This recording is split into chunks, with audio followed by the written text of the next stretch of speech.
Letter 4. The song that Adam played.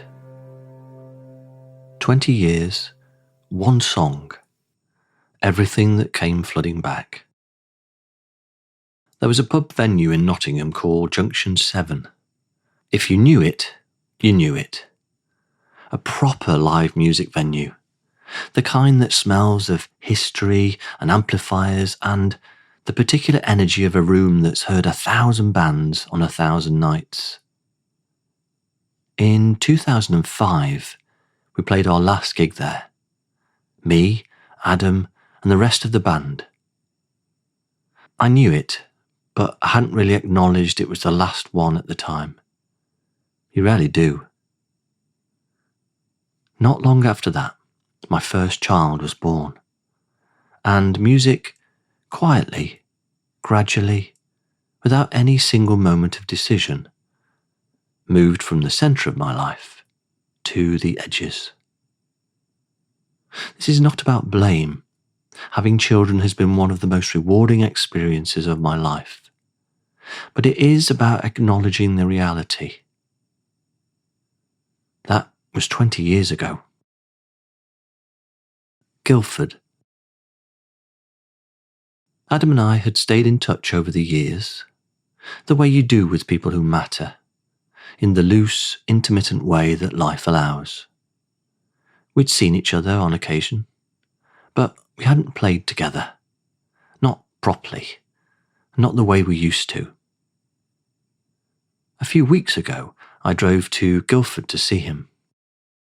We ended up in a music shop, the kind of place that exists specifically for afternoons like this one. Walls lined with guitars, the quiet permission of a space dedicated entirely to sound. Adam reached up and lifted one from the wall. He began to play. The opening notes of Wish You Were Here by Pink Floyd filled the room. I chose a guitar, and I began to play alongside him. And then I sang the first note.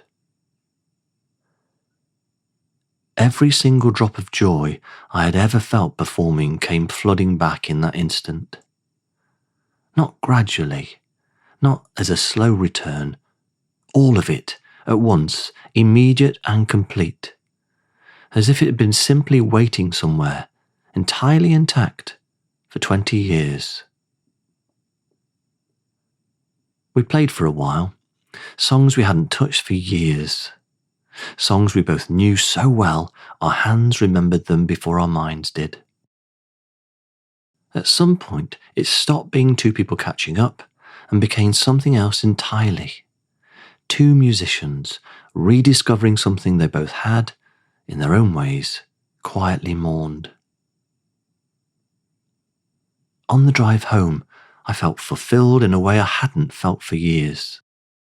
We had already made plans, a reunion weekend in Guildford, no pressure, just playing through old songs and exploring new ones. And somewhere further on the horizon, a reunion tour. I drove home with my son, singing along to a playlist he was curating as we went. Singing, present, joyful. The guilt. Here is something I haven't written about before, something I'm only beginning to just understand properly. When I perform, I feel a small sense of guilt. When I write music, I feel it. When I go on tour, I spent time on the road with Matt McGuinness, a very different experience to the band, but one that reignited my passion for performing completely. I felt it. When I give myself permission to do the things that make me feel most alive, most present, most fully myself, there it is. Quiet but persistent. A voice that says, is this really necessary? Shouldn't you be doing something more important? I suspect I'm not alone in this.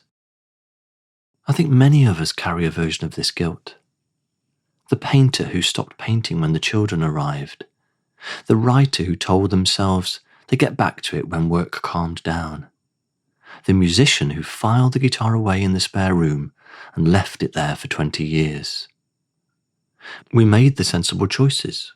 The stable career, the reliable income, the responsible life. And somewhere in the process, we began to treat our creative lives as luxuries we hadn't quite earned. I pushed music to the back seat for decades. Not because I chose to exactly, but because the logic of stability required it. Because creativity felt like something you did after everything else was taken care of. And everything else was never quite taken care of. Looking back, I think that guilt cost me more than I understood at the time. What I now know. I want to offer a reframe, not as advice, I'm wary of advice, but as something I've come to believe deeply through lived experience and everything I've learned about the nervous system since 2019. Creativity is not a luxury. It's not a hobby. It's not something you return to when the important things are done. It is one of the most important things. When you are fully engaged in a creative act, playing, painting, writing, dancing, making anything, something significant happens in the body. The thinking mind quiets. The prefrontal cortex, which spends most of its time managing threat and planning and self-criticism, steps back. You enter a state of complete present moment focus that breathwork practitioners spend years trying to access deliberately. Your nervous system moves into calm.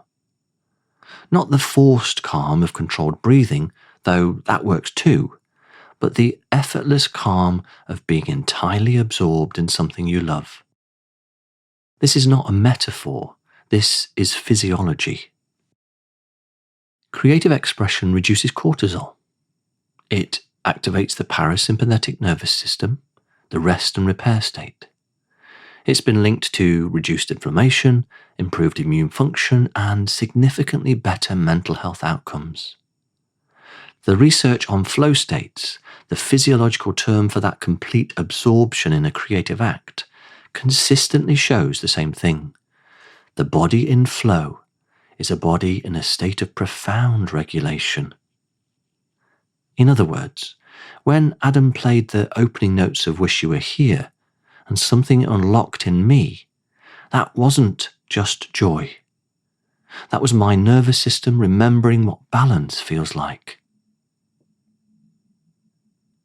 Every year I rationed my creative life, I was rationing my whole body health.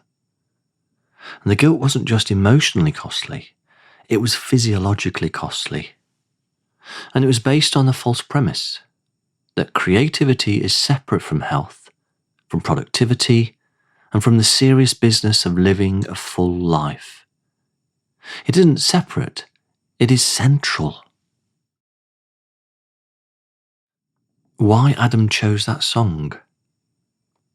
I've thought about this since I drove home from Guildford.